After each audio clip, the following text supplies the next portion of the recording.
아가서 2장 10절부터 15절 말씀까지가 되겠습니다. 나의 사랑하는 자가 내게 말하여 이르기를 나의 사랑 내 어여쁜 자여 일어나서 함께 가자.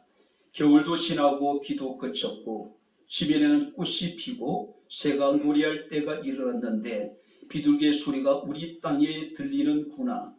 무화과 나무에는 푸른 열매가 익었고 포도나무는 꽃을 피워 향기를 토하는구나.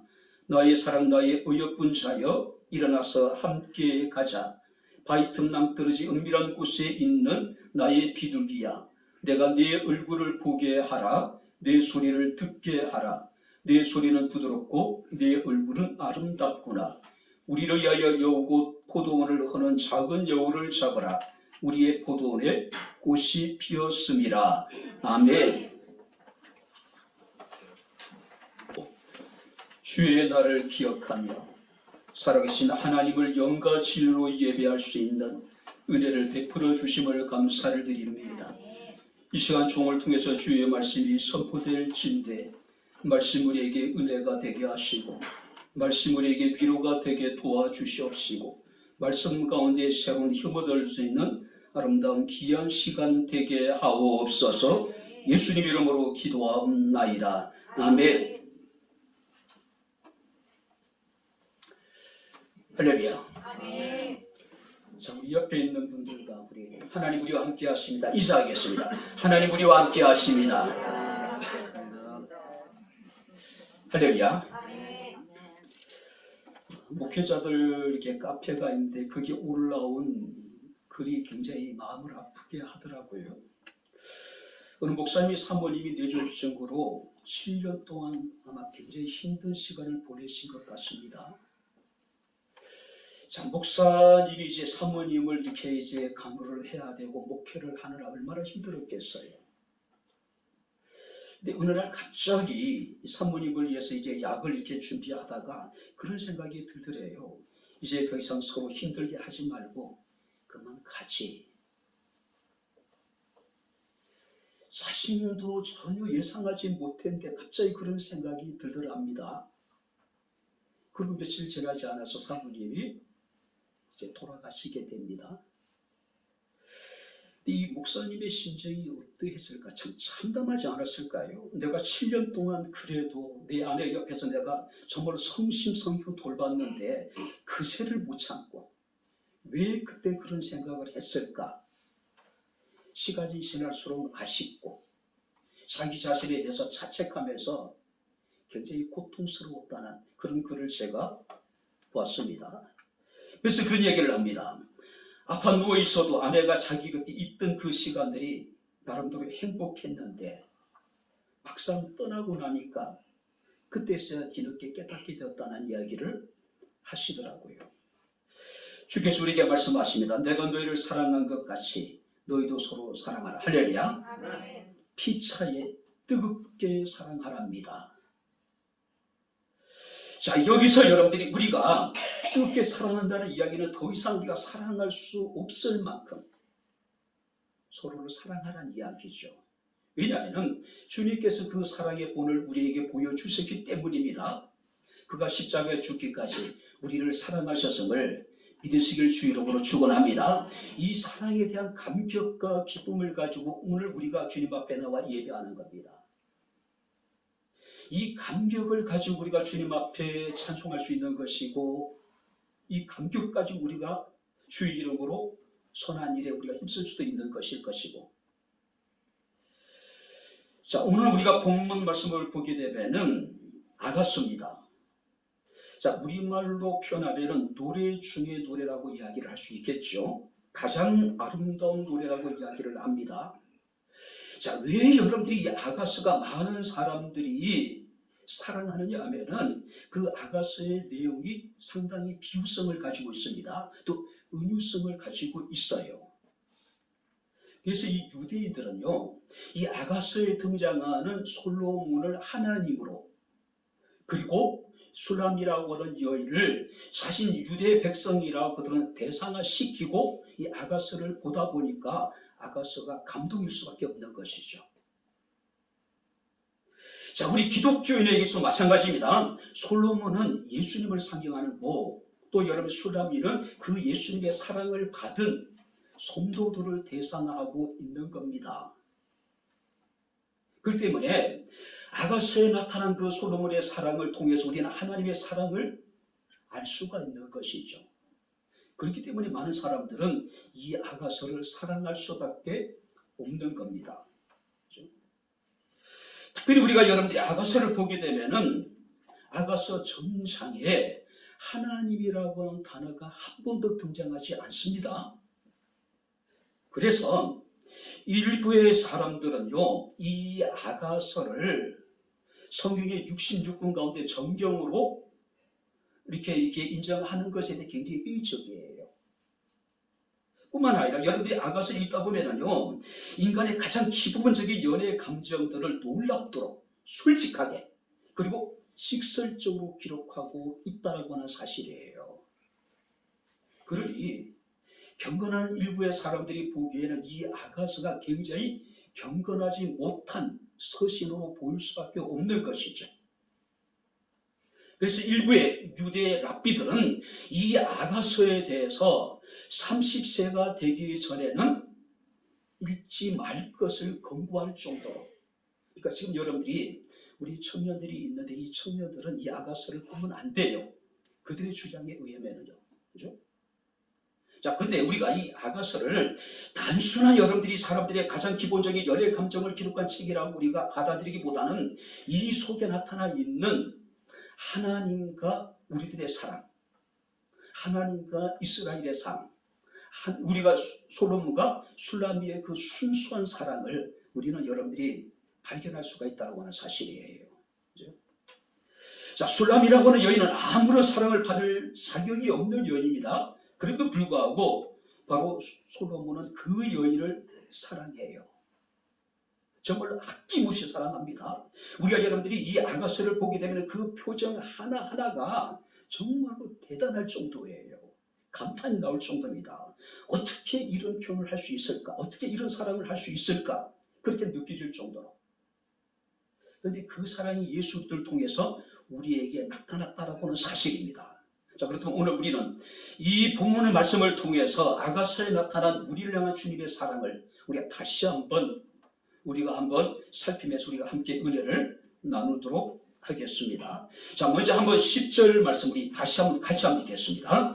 나의 사랑하는 자가 내게 말하여 이르기를 나의 사랑 내 어여쁜 자여 일어나서 함께 가자. 자, 여러분들이 아가서를 읽을 때는요, 자, 지금 이 이야기가 누가 누구에게 하는 이야기인지를 알아야 돼요.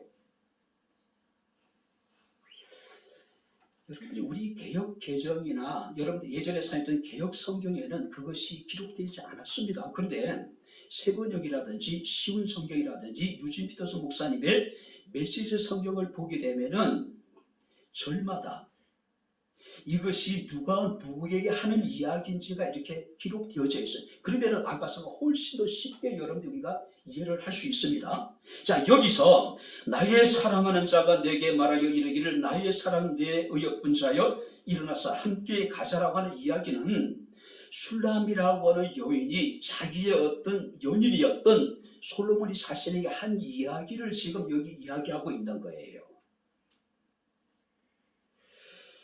자, 솔로몬이 술람미에게 한 이야기. 나의 사랑, 내 어여쁜 자여, 일어나서 함께 가자. 자, 솔로몬이 술람미에게 뭐라고 얘기합니까? 나의 사랑이라고 이야기합니다. 내 어여쁜 자라고 이야기를 해요. 제가 주석을 찾아보니까 여기서 어여쁘다는 이야기는 아름답다, 곱다, 예쁘다, 매력있다. 자, 여성으로서 우리가 사랑하는 사람에게 받을 수 있는 최고의 찬사예요. 그죠? 근데 이 두 사람의 관계를 우리가 이해하는 게 중요하겠죠. 솔로몬은 다윗의 아들입니다. 통일 이스라엘 왕국의 3대 왕입니다. 자, 그에게는 수많은 처첩이 있었어요. 근데 그 수많은 처첩 가운데 솔로몬의 최고 사랑했던 여인은 누구냐면은 바로 이 술람비라고 하는 여인이었다는 거예요. 솔로몬은 그 술람비를 향해서 나의 사랑, 나의 어여쁜 자라고 지금 부르고 있는 거예요. 자, 그렇다면은 이런 사랑을 입었던 술람비라고 하는 여인은 어떤 여인이었을까요? 자, 여기서 술람이라고 하는 지역은 예루살렘에서 한 130km 정도 떨어진, 여러분들이 혹시 엘리야 하면은 수넴이라고 하는 지역이 등장을 합니다. 그 수넴을 말하는 거예요. 그죠? 그야말로요 시골 산골입니다. 자, 예루살렘의 솔로몬 왕이 이 술람이라고 하는 여인을 어떻게 만났는지는 우리가 자세히 알 수 없죠. 하지만 분명히 확실한 것은 두 사람이 어떤 접촉을 통해서 두 사람이 서로가 사랑의 관계를 맺기 시작했다는 사실이에요. 이 술람이에 대해서 어떤 사람은 그렇게 얘기하더라고. 여러분들이 다윗이 죽기 전에, 그러니까 나이가 드니까 몸이 차가워지잖아요. 그 다음에 다윗의 신하들이 이 차가워진 이 다윗의 몸을 따뜻하게 하기 위해서 한 어린 소녀를 다윗의 침실에 놓지요. 그 여인의 이름이 누구냐면은 수넴 여인 아비삭이라고 이야기를 해요. 그래서 어떤 사람은 바로 이 술람이가 그 아비삭이 아닐까라고 그렇게 이야기도 합니다. 근데 비록 여러분 다윗이 이 아비삭과 어떤 관계를 갖지 않았지만은 그래도 아버지의 여자인데 솔로몬이 그 아비삭을 사랑했을까? 그건 아닌 것 같고요. 자, 어찌됐든 간에 이 두 사람이 어떤 환경이라든지 배경이라든지 여러 가지 어떤 출신성분을 보게 되면은 도저히 사랑이라고는 할 수 없는 그런 관계잖아요. 그죠?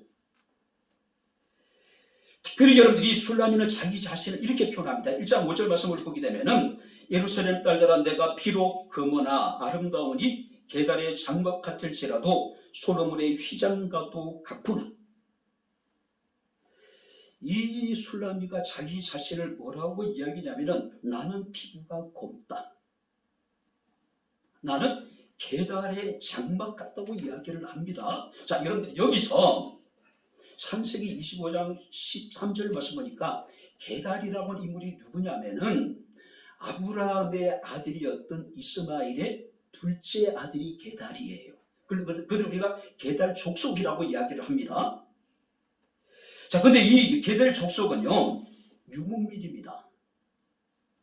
자, 검은 염소털로 장막을 만들고 그곳에서 생활하는 유목민족이었단 말이에요. 그런데 술람이가 자기 자신을 게달의 장막 같다고 이야기를 해요. 염소털같이 검고 거치다. 다시 말해서 자기는 볼품없는 여인이라는 거예요. 실제적으로 이 술람이가 볼품없는 그 정도 여인인지 모르겠지만은 아마 그가 자신의 여인이었던 솔로몬을 생각할 때 자기 자신은 한참 미치지 못하는 볼품없는 부족한 사람이다라고 아마 표현하고 있지 않을까, 저는 그렇게 생각합니다. 뿐만 아니라 아가서 1장 6절 말씀을 보게 되면은 내가 햇빛에 찌어서 그무스름할지라도 흘겨보지 말아라. 무슨 얘기예요?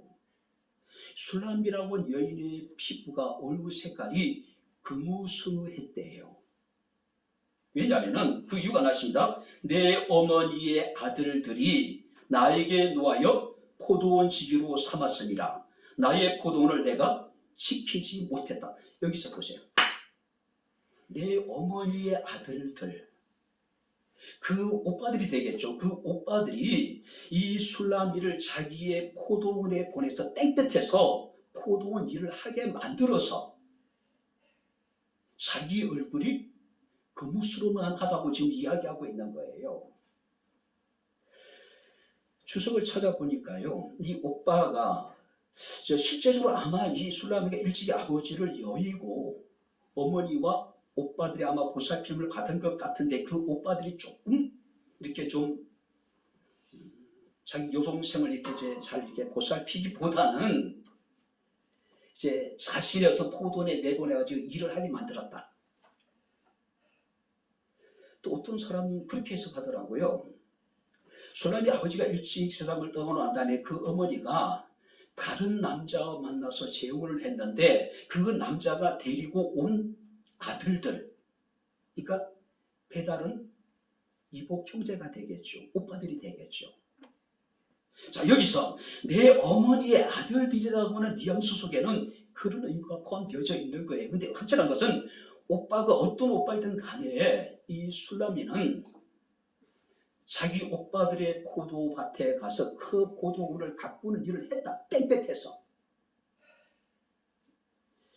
지금처럼 여러분들이 자외에 쓴 크림이 있어가지고 얼굴을 바랐던 것도 아닐 것이고 햇빛을 차단할 수 어떤 여러분들이 뭐가 있었던 것도 아니었을 것 같고요. 특별히 술람 이런 이야기합니다. 나의 포도원을 내가 지키지 못했다. 자신에게 주어진 포도원이 있었는데 그 포도원을 정작 자기가 가꾸지 못했다. 왜? 오빠들 포도원을 가꾸다 보니까. 그런 의미도 되겠지만은 또 다른 의미는요. 오빠들이 포도원에 가서 일을 시킴으로 인해가지고 여자로서 자신의 몸을 치장할 수 있는, 가꿀 수 있는 기회가 없었다. 그래서 그는 자신의 얼굴이 거칠고 자신의 얼굴이 곱다라고 지금 이야기하고 있다는 사실이에요. 뭘 말하냐면은 그만큼 네가 솔로몬의 사랑을 받기에는 나는 한없이 부족한 여자입니다. 그렇게 이야기하고 있는 거죠. 뿐만 아니라 2장 1절 말씀을 보게 되면 술라미는 자기 자신을 나는 사론에 수선하여 골짜기에 백합하다. 자, 여러분들이 여기서 솔로몬 주변에는 어떤 여인들이 있습니까? 왕궁 안에 수많은 아름다운 여인들이 있잖아요. 그들은 정말로 자신의 멋을 내기 위해서, 아름다움을 위해서 끊임없이 자기 자신을 치장했던 아름다운 여인들이란 말이에요. 그런데 술람이 자기 자신을 샤론에 수선하여 골짜기에 백합하라고 이야기를 합니다. 자, 여러분들이 넓은 샤론 평야에 지천으로 널려있는 수선화 뿐만 아니라 인적이 드물고 눈에 잘 띄지 않는 골짜기의 백합화처럼 나는 지극히 평범한 여인입니다. 도저히 이런 왕의 사랑을 받을 자격이 없다는 것을 자기 스스로 이야기하고 있는 겁니다. 그래도 불구하고 솔로몬은 술라미에 대해서 나의 사랑, 나의 어여쁜 자야. 이 솔로몬의 사랑은요, 모든 걸 초월하고 모든 것을 극복한 사랑입니다. 편견도, 신분도, 여러분들이 모든 환경도, 어찌보면 죽음까지도 초월한 사랑이에요. 하루 종일 땡볕에 나가서 포도원을 가꾸다 보니까 피부는 거칠어지고 피부는 금술해졌다. 샤론의 수선화처럼 골짜기 백가처럼 지극히 평범한 여성에 지나지 않았던 그 여인, 오빠들에게 학대를 당해서 온갖 노동에 지쳐 있었던 그런 여인. 근데 솔로몬은 그 여인을 사랑했대요.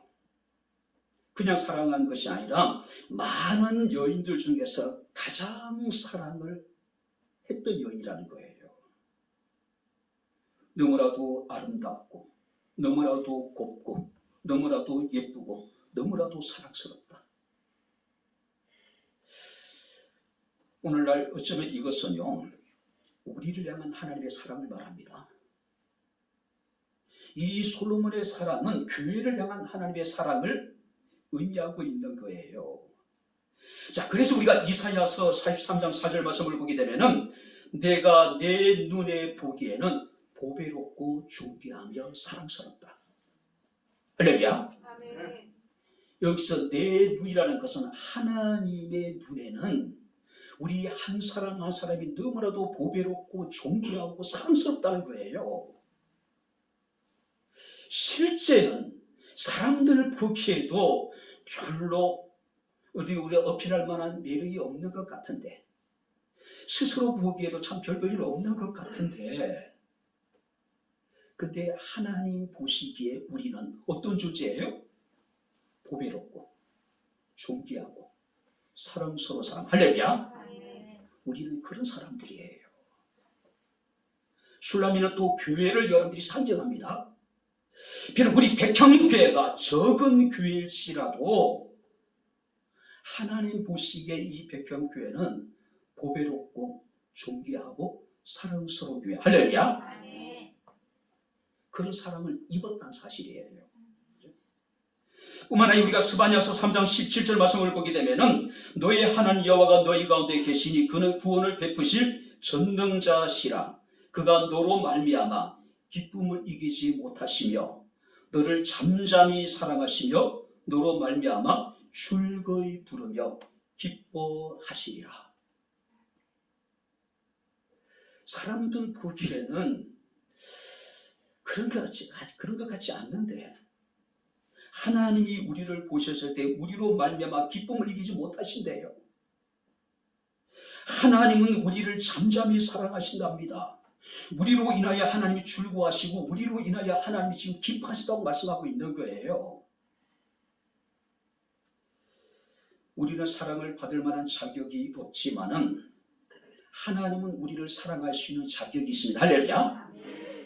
하나님은 당신이 우리를 사랑할 수 있는 그 자격을 가지시고 사랑을 받을 만한 자격이 없는 우리를 사랑하신 거예요. 특별히 여러분들이 우리가 스바냐 3장 17절 말씀을 보니까 너를 잠잠히 사랑한다는 이야기는 의미는 어떤 의미냐면은 하나님 우리를 사랑하시는 그 자체를 기뻐하시고 우리를 사랑하는 그 자체를 하나님이 즐거워하시고 우리를 사랑하시는 그 사랑으로 인하여서 하나님은 만족해 하신답니다. 할렐루야. 여러분들 그런 사람들이에요. 그래서 제가 우리 교인들에게 끊임없이 했던 이야기가 있습니다. 교만이 아니라요, 긍지와 자부심으로. 할렐루야. 우리가 살아갈 수 있는 이유가 바로 여기에 있는 거예요. 분명히 확실한 것이 있습니다. 하나님 우리를 사랑하신다는 사실이에요. 우리 하나님 우리 백향목교회를 사랑하신다라고 하는 사실입니다. 우리 백향목교회를 사랑하심을 기뻐하시고 즐거워하시고 하나님은 지금 만족해하고 계시대요. 두 번째 우리가 10절 말씀을 다시 한번 같이 읽겠습니다. 나의 사랑하는 자가 내게 말하여 이르되 나의 사랑 내 어여쁜 자여 일어나서 함께 가자. 뭐라고 얘기합니까? 일어나서 함께 가자.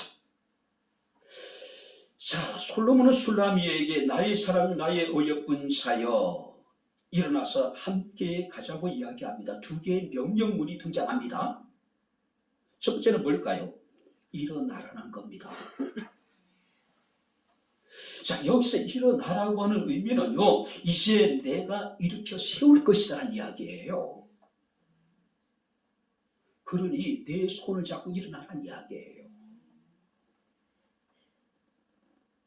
하나님은 그냥 우리에게 일어나라고 말씀하신 것이 아니라 우리를 일으켜 세워주시겠대요.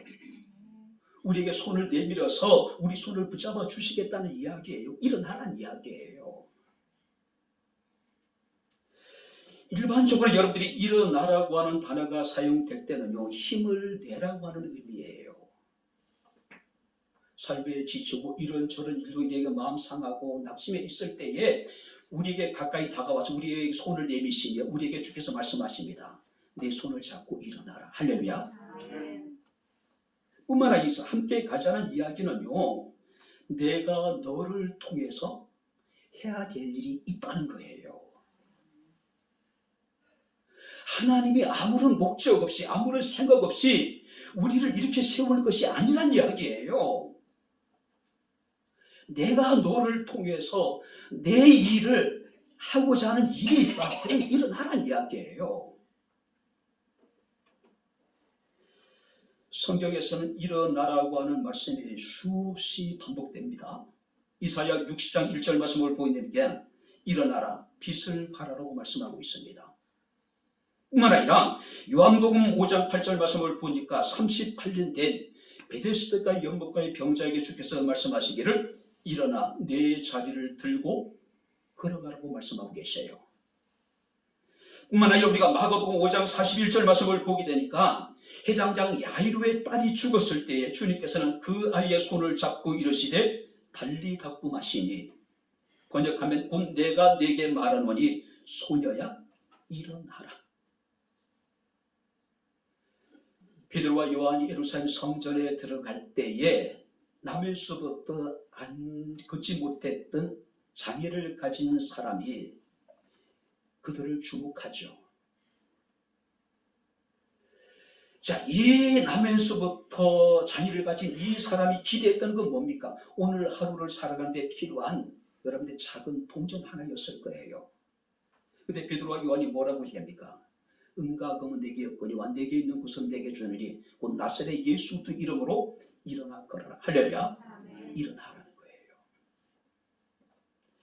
자, 특별히 우리가 여러분들이 11절 13절 말씀을 보게 되면은 일어나야 될 이유가 있어요. 11절 말씀을 보니까 겨울이 지나고 자, 여러분들이 겨울 하면은 제일 먼저 떠오르는 건 뭡니까? 모든 것을 꽁꽁 얼어붙게 만들어 버리잖아요. 모든 식물의 성장이 멈춰버립니다. 모든 것이 마치 죽은 것처럼 느껴지는 것이 겨울이잖아요. 겨울은 시련을 말하는 겁니다. 시험의 때를 말하는 거예요. 이 겨울은 우리 인생에도 찾아옵니다. 육신의 질병이라든지 사업의 실패, 가정의 위기, 예기치 못한 사고로 인해가지고 사랑하는 사람을 먼저 떠나보내는 슬픔, 아픔, 또 여러 가지 어떤 우리를 힘들게 하는 어떤 고통의 때, 이것이 우리 인생의 겨울이잖아요. 겨울이 지났대요. 영적인 겨울도 있습니다. 이런저런 일들로 이 사람 저 사람을 위해 가지고 상처를 받고 시험에 들 때도 있어요. 영적인 부력에 사로잡혀서 기도 생활을 내려놓을 때도 있습니다. 예배를 드리는 것이 기쁨이 되어야 되는데 오히려 무거운 힘으로 느껴질 때도 있습니다. 아무리 우리가 훌륭한 목사님들의 말씀을 들어도 은혜가 되지 않아요. 감동이 없습니다.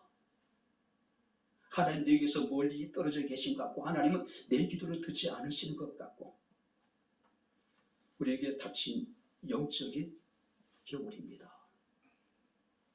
지난 3년 동안 인류는 그동안 한 번도 경험해 보지 못한 혹독한 여러분들이 겨울을 보냈죠. 코로나로 인하였어요. 모든 것이 꽁꽁 얼어 붙어버린 것 같고 멈춰버린 것 같은 힘든 시간을 우리가 지금까지 보내왔습니다. 그런데 우리에게 큰 기쁨의 소식이 있죠. 겨울이 지났다는 사실이에요. 겨울이 지났습니다. 그리고 비도 그쳤대요. 여러분들이 일반적으로 성경에서 비를 상징할 때는 하나님의 여러분들이 은혜를 상징합니다. 성령의 여러분들이 은혜를 상징해요. 근데 여기서 말하는 비라고 하는 것은 그런 여러분 은혜가 아닙니다. 겨울에 내리는 비는요, 추위를 더 강하게 느끼게 만들지요. 겨울에 내리는 비는 음산합니다. 그래서 여기서 말하는 비라고 하는 것은 시련과 고난과 우울과 슬픔을 말하는 거예요. 그런데 비도 그쳤대요. 우리 인생에 겨울도 지나고 비도 그쳤으니 이제 일어나라는 이야기예요. 뿐만 아니라 12절 13절 말씀을 보게 되면 추운 겨울이 지나고 겨울비가 그쳤다. 집에는 꽃이 피고 새가 노래할 때가 이르렀고 봄을 알리는 비둘기의 소리가 땅에 들리고 있다. 자, 우리나라에서는 봄이 오면은 봄의 전령으로 새 가운데 제비를 얘기하죠. 그죠? 강남 같은 제비가 돌아오면 봄이 왔다고 얘기를 하잖아요. 근데 이 팔레스타인 지역은요, 이 비둘기가 철새예요. 자, 그렇기 때문에 봄이 되면 제일 먼저 찾아오는 새가 이 비둘기예요. 근데 성경 말씀은 이렇게 이야기하고 있습니다. 비둘기 소리가 우리 땅에서 들렸다는 이야기는 추운 겨울이 지나고 이제는 봄이 왔다는 것을 의미하고 있는 거예요. 특별히 우리가 여러분들이 13절 말씀을 보니까 무화과 나무에는 푸른 열매가 익었고 포도나무는 꽃을 피워 향기를 토한다. 자, 여기서 무화과 나무나 포도나무는 이스라엘 상징합니다. 그런 교회를 상징해요. 그런데 겨울이 지나고 겨울비가 그쳤더니 무화과 나무에서 푸른 열매가 포도나무에서 포도 열매가 지금 거두어들일 때가 됐다는 이야기. 이제는 그들이 본격적으로 열매를 맺기 시작했다는 이야기예요. 그러니 일어나래요. 함께 가자입니다. 내가 너희를 통해서 해야 될 내 일이 있다라고 지금 주께서 우리에게 말씀하고 계신 겁니다. 그것이 무엇인지, 하나님이 그것을 어떻게 이루어나가실지 우리는 알 수 없지요. 그러나 분명한 것은 하나님은 우리를 통해서, 하나님은 백향목 교회를 통해서 그 일을 이루실 때가 됐다고 지금 말씀하고 있는 거예요. 그래서 우리에게 말씀하십니다. 일어나라. 함께 가자. 하나님께서 이루실 그 일을 2023년도에 여러분들의 삶을 통해, 여러분들의 가정을 통해서, 우리 교회를 통해서 목격할 수 있는 은혜가 될 수 있기를 주의 이름으로 축원합니다. 마지막으로 세 번째 말씀을 보시기 바랍니다. 15절 같이 읽겠습니다. 우리를 위하여 여우고 포도원을 허는 작은 여우를 잡아라. 우리의 포도원에 꽃이 피었습니다. 자, 이 말씀은 누가 누구에게 하는 것인지 제가 쉬운 번역도 찾아봤고 새 번역도 찾아봤고 또 유지 피터슨 목사님의 메시지 성경도 찾아봤습니다. 주석도 찾아봤어요. 다 달라요.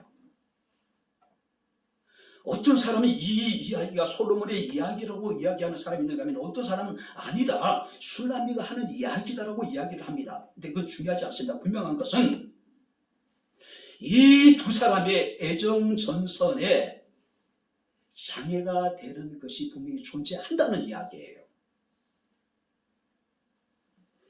자, 포도원을 허는 작은 여우가 있답니다. 이 헌다는 이야기는 망치고 손상시키고 파괴하고 꽃이 피어서 열매를 맺는 것을 방해하는 세력이 있다라고 하는 사실이에요.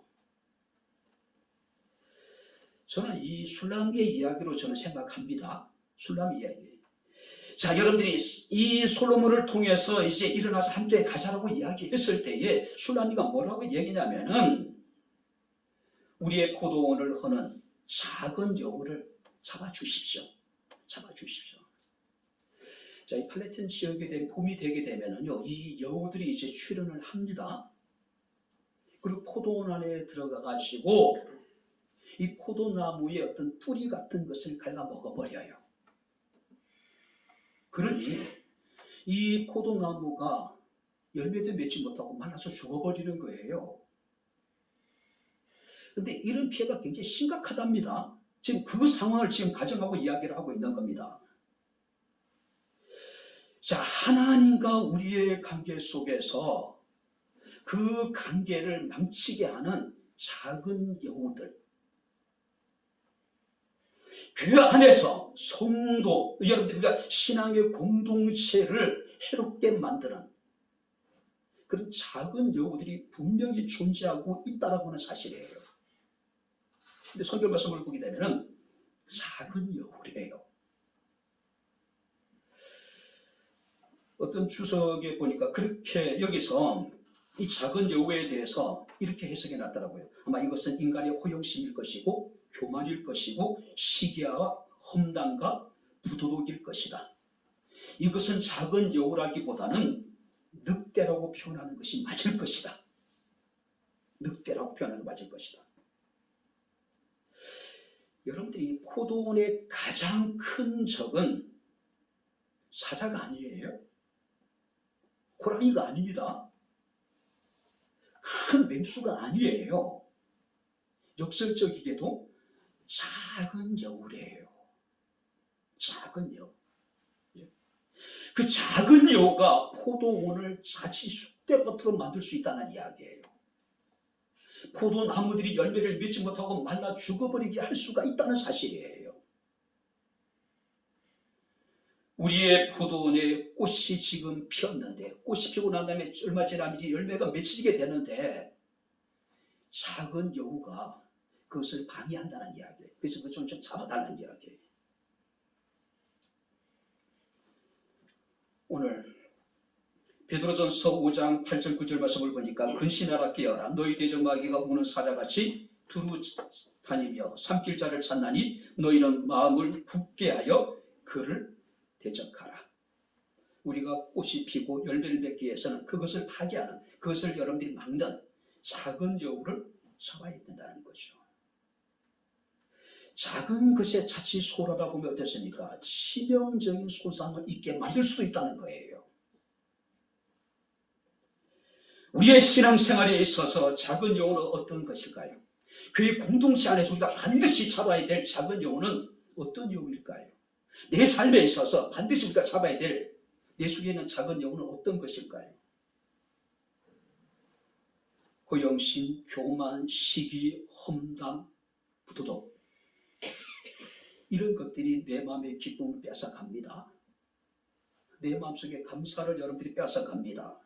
이런 작은 여우들이 하나님을 향한 우리의 열심을 뺏어가고, 이 작은 여우들이 우리 마음속에 온갖 부정적인 생각들로 가득 차게 만듭니다. 이 작은 여우들이 온갖 시기와 질투 그리고 반목과 갈등을 일으켜서 교회가 성령 안에서 하나 되는 것을 여러분들이 깨뜨려요. 그래서 우리가 잡아야 돼요. 백향목 교회가 꽃이 피고 열매를 맺어서 정말 하나님 앞에 큰 영광을 돌리기 위해서는 어찌 됐든 간에 작은 여우들을 잡지 않으면 결코 어느 교회든지 그 교회가 건강할 수가 없다는 건 사실이에요. 이 작은 여우들은 작은 교회만 존재할까요? 아닙니다. 큰 교회는 오히려 작은 여우들이 더 많을 수 있어요. 이곳저곳 여러분 주시고 다니면서 문제를 일으키고 발을 만들기도 하고 그럴 수 있단 말이에요. 내 안에 작은 여우가 있다면 그것이 무엇일까요? 우리 안에 있는 작은 여우를 잡아야 될 텐데 우리 안에 있는 작은 여우는 무엇일까요? 우리의 가정 안에, 우리 교회 안에 있는 작은 여우를 잡으라고 이야기해요. 이 여우를 잡지 않으면 내 영이 건강할 수 없어요. 우리의 신앙 공동체가 건강할 수 없습니다. 우리 교회가 건강할 수가 없다는 사실이에요. 가정도 마찬가지입니다. 이제 말씀을 마치도록 하겠습니다. 겨울이 지나고 비도 그쳤습니다. 남쪽으로부터 따뜻한 봄바람이 불어오고 있습니다. 지면에는 새로운 싹이 꽃을 피우기 위해서 움트기 시작을 했습니다. 봄을 알리는 새 노래소리가 여기저기서 들리고 있습니다. 한 해 농사를 준비하기 위한 농부들의 움직임이 분주하기도 합니다. 주님께서 오늘 우리에게 말씀하십니다. 숨겨울이 지나고 비도 그치고 봄을 알리는 비둘기의 소리가 땅에 들리니 일어나서 함께 가자. 내가 너를 통해 내가 할 일이 있다라고 말씀을 하고 있습니다. 하나님은 우리를 통해서 일을 하기 원하십니다. 할렐루야. 하나님 우리 교회를 통해 일을 하기 원하십니다. 그때 많은 사람은 아직까지 봄이 오지 않았다고 생각하고 있어요. 아직까지 비가 그치지 않았기 때문에 일어나서 일을 하기에는 시기상조라고 이야기합니다. 아마 그런 사람에게는 영원히 봄이 찾아오지 않을지 모르겠죠. 그런 사람들에게는 이 겨울비가 그치지 않을 거예요.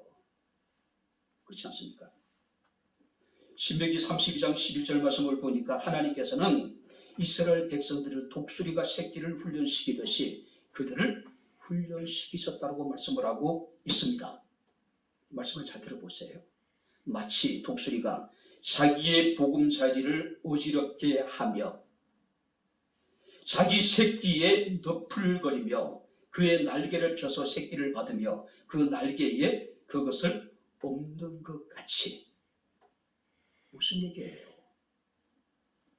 독수리가 새끼가 이제 알에서 이제 부화하게 되면은 어느 정도 시간이 지나면 이제 둥지에서 나와서 비행 연습을 해야 될 거 아니에요.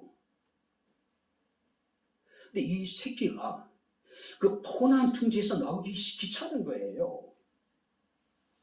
그죠? 얼마나 여러분들이 어미 독수리가 그 둥지 안을 따뜻하게 포근하게 해놨을까요? 그럼 어미 독수리가 그 새끼 독수리를 그냥 그대로 둘까요? 아닙니다. 성경 말씀 보니까 보금자리를 어지럽혀요. 도저히 둥지 안에서 편안하게 있을 수 없도록 둥지 안을 어지럽힙니다. 그래도 안 움직이면요, 가시를 갖다가 둥지 안에 갖다가 집어넣어요. 새끼 독수리가 움직일 때마다 여기저기서 가시가 막 찔러댑니다. 나중에는요, 어쩔 수 없이 둥지 밖으로 기어 나올 수밖에 없겠죠. 그럼 비행 연습을 합니다. 그래도 안 나오는 놈들이 있겠죠. 그럼 성경 말씀 이렇게 얘기합니다. 자기 새끼에 너풀거리며 날개를 쳐서 새끼를 둥지 밖으로 그냥 몰아낸대요. 그리고 비행 연습을 시키는 겁니다. 그리고 날개를 펴서 새끼를 받기도 하고 그 새끼를 등에 업기도 하고 다시 올려놓고 이렇게 반복적 훈련을 통해서 일어나십시오. 그리고 함께 갑시다. 조심스러운 이야기입니다. 내가 일어나지 않으면, 내가 함께 나가지 않으면 하나님 우리 보금자리를 어지럽힐 수도 있습니다. 기도할 수밖에 없도록, 하나님을 찾을 수밖에 없도록, 그러기 전에 일어나서 주님과 함께 나가자는 이야기예요. 한 걸음만 더, 한 걸음만 더, 한 걸음만 더 가까이 주님께로, 한 걸음만 더 가까이 예배의 자리로, 한 걸음만 더 가까이 기도의 자리로. 할렐루야. 막 따라 보시기 바랍니다. 일어나서 함께 가자. 다시 한번 따라해보세요. 일어나서 함께 가자. 할렐루야. 자, 우리 옆에 있는 분 한번 여러분들이 얼굴을 마주 보세요. 먼저 쳐다보지 마시고요. 우리 한번 여러분들이 일어나서 함께 갑시다. 인사하겠습니다. 자, 일어나서 함께 갑시다. 그 말에 책임을 지세요. 자기 말에 책임을 지세요. 일어나서 함께 가자. 큰 거 바라지 않습니다. 하나님, 한 걸음만 더 주께로, 한 걸음만 더 예배 자리로, 한 걸음만 더 기도의 자리로. 하나님은 그런 우리를 통해서 당신의 일을 행하시기를 원하십니다. 할렐루야. 2023년도 벌써 3월 첫 주입니다. 아직까지도 안락한 둥지 안에서 이대로 있는 것이 좋사오니 묵묵거리고 있는 분이 계시다면 하나님 우리 보금자리를 어리집히기 전에, 가시를 우리 보금자리에 던져넣기 전에, 하나님의 날개짓으로 우리를 쫓아내기 전에 일어나서 함께 나갑시다. 다시 한번 여러분 마지막으로 한번 일어나서 함께 갑시다. 인사하겠습니다. 일어나서 함께 갑시다. 할렐루야. 기도하겠습니다. 주신 아버지 하나님, 하나님의 은혜와 사랑을 진심으로 감사를 드립니다. 오늘도 저희들에게 주의 날을 허락하여 주시고 살아계신 하나님을 영과 진리로 예배하며 이 시간 주의 말씀을 통해서 우리를 향하신 하나님의 크신 사랑과 은혜를 우리가 아버지 하나님 시간 생각할 수 있는 귀한 시간을 허락해 주심을 감사를 드립니다. 하나님, 겨울도 지나고 비도 그치고 봄이 오는 소리가 우리에게 들리고 있습니다. 하나님 자리를 박차고 일어나서 참으로 주님과 함께 담대히 하나님의 선한 일을 위해서 하나님께서 우리 가운데 행하고자 하는 그 일을 향해서 나아갈 수 있는 백향목에 사랑하는 모든 성도들이 되게 하옵소서. 한 걸음만 더 가까이 주께로 나가게 하시고, 한 걸음만 더 예배의 자리로 나가게 하시고, 한 걸음만 더 기도의 자리로 나아갈 수 있는 백향목에 사랑하는 모든 성도들 되게 하옵소서. 예수님 이름으로 기도합나이다. 아멘. 이제는 우리 주 예수 그리스도의 은혜와 하나님의 크신 사랑과 성령님의 교통 교제의 제 충만 역사 인도하심이 거룩한 주의 날 구원의 감격 갖고 살아계신 하나님을 예배한 주의 사랑하는 모든 성도들 머리머리 위에 저들의 가정과 직장과 사업장과 이 교회와 이 나라 이 민족 위에 지금부터 영원토록 함께 있을지어다. 아멘.